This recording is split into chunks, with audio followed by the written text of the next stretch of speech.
Pessoal, olha só o resultado final dessa tábua aqui de corte, pessoal. Um projeto aí que, sem dúvida, para quem está começando a trabalhar com madeira, quer ganhar um dinheiro, esse aqui é o projeto, esse projeto ideal, né, que vende bem. E o legal dessa peça, pessoal, que foi aqui reutilizando madeira, né? São madeiras de demolição, algumas de poda também, tá? Aqui, ó, essa madeira aqui é uma madeira chamada pelo nome de tamboril. Aqui queimou, pessoal, porque aqui no encontro, onde a gente para encontrar o risco aqui um com o outro, né? Vai mais parando a fresa, e a fresa também não está ajudando muito, né? Que já é uma fresa já antiga. Eu vou ter que estar comprando outra aí. Mas ficou bom, tirando isso, né? Ficou muito bom. Aqui, ó, é o angico.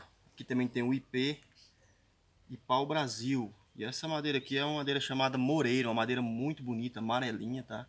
Inclusive o meu amigo Waldeon, do canal WALDEON Ferreira, fez um projeto lá incrível. Quem quiser tá lá conferindo, tá? Vou deixar o link aqui na descrição. Quem ainda não viu, quiser conferir, vou deixar o link na descrição aí, tá? E aqui, pessoal, a medida dela ela ficou com 28 por 45 por 3 aqui, ó.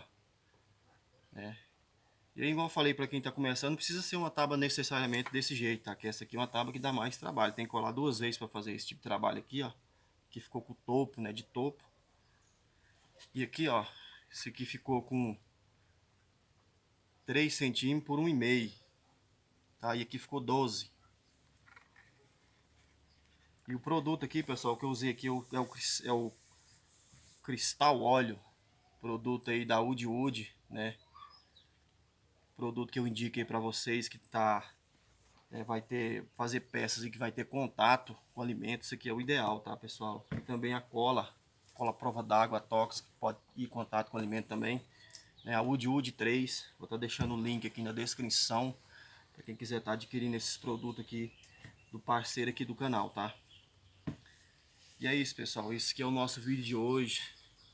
Espero aí que tenha ajudado alguém. É um vídeo que não tem muito o que falar, né? E é um vídeo mais entretenimento aí, mas eu acho que deu pra entender aí, né, pessoal, as partes que foi feita aqui. Qualquer dúvida deixa no comentário aí, tá? E é isso, pessoal. Fique com Deus. Até o próximo vídeo. Se Deus quiser, pessoal.